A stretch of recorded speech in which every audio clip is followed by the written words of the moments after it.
ব্যাপারটা কিছুই না, ব্যাপারটা হচ্ছে ওই রামকৃষ্ণ পরমহংসদেব যেরকম বলেছিলেন মা শারদাকে, তুমি আমি চলে যাওয়ার পর বৈধব্য বেশ নেবে না।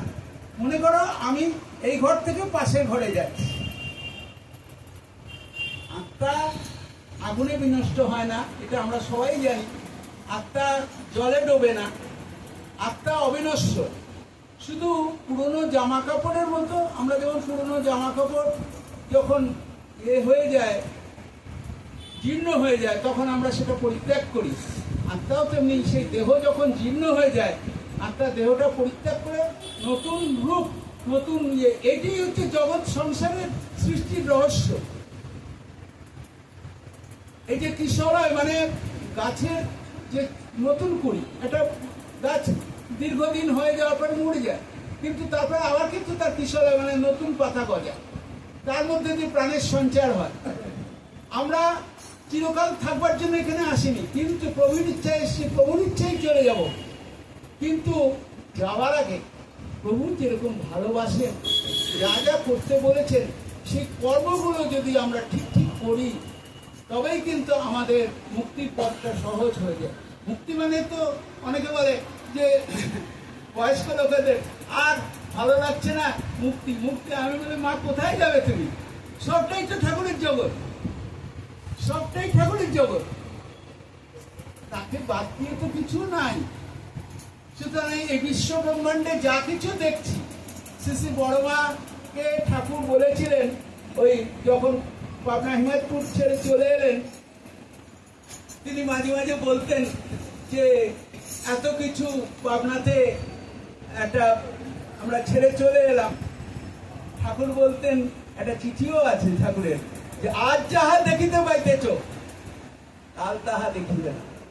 জগতে সবই পরিবর্তনশীল, শুধু পরিবর্তনটা মেনে নেওয়াটাই হচ্ছে আমাদের ধর্ম। আমরা নিজেরা কিছু করতে পারি না, তার ইচ্ছাতেই আমাদের চলতে হবে।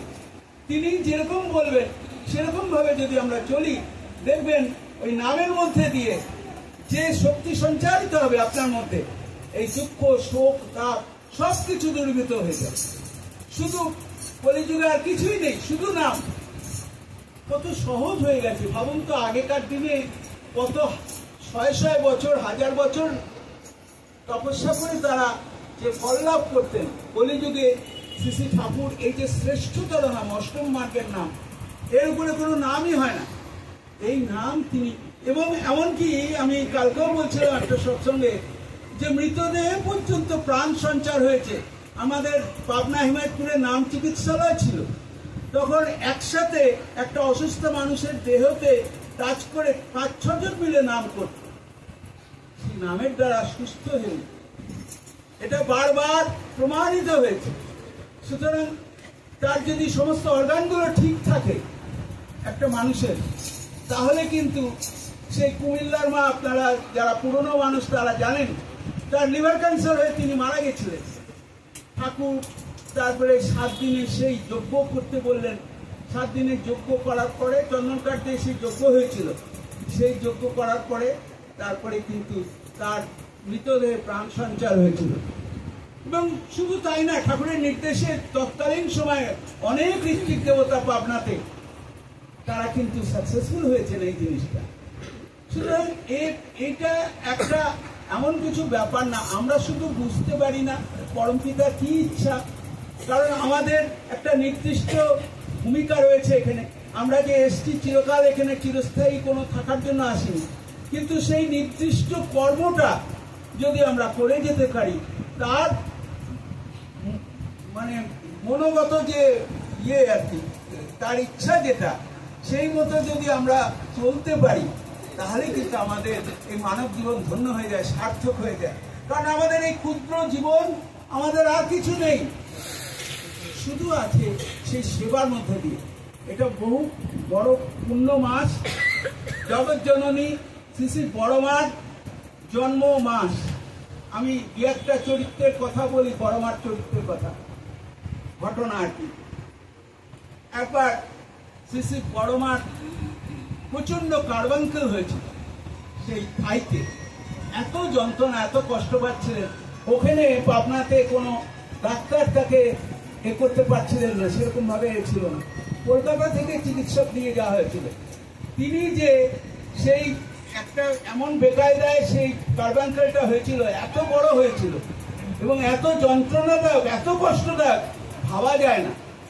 সেই অবস্থায় তিনি, অ্যানাস্থেসিয়া নেই, কিছু নেই, সেই অবস্থায় কিন্তু জ্ঞান অবস্থায় তিনি অপারেশন করেছিলেন।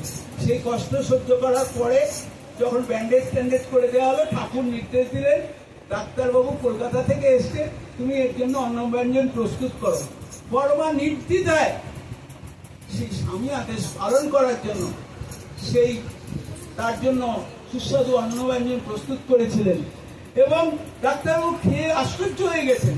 তিনি বলছেন, এত সুস্বাদু ব্যঞ্জন আমি তো জীবনে খাইনি, কে বানিয়েছেন এটা? উনি আগ্রহ বলে, একটু আগে আপনি যার অপারেশন করলেন তিনিই করেছেন।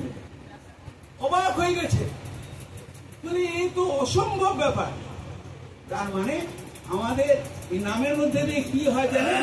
নামের মধ্যে দিয়ে সেই সহ্য শক্তিটা প্রচন্ড বেড়ে যায় এবং যার ফলে শ্রী বড়দা একটা কথা বলতেন, ক্লেশ সুখ প্রিয়তা। ক্লেশ হবে, প্রভুর জন্য ক্লেশ হোক, কিন্তু সেই ক্লেশটাকেও আমি কষ্ট মনে করবো না, সেই ক্লেশটাকে আমার সুখ, আমার আনন্দ এইভাবে নিতে হয়। এইভাবে যদি আমি নিতে পারি তাহলে দেখবেন জীবনে আর কোনো দুঃখ নেই, কোনো কষ্ট নেই, সমস্ত দুঃখ দূরীভূত হয়ে যায়। জয় গুরু, বন্দে পুরুষোত্তম।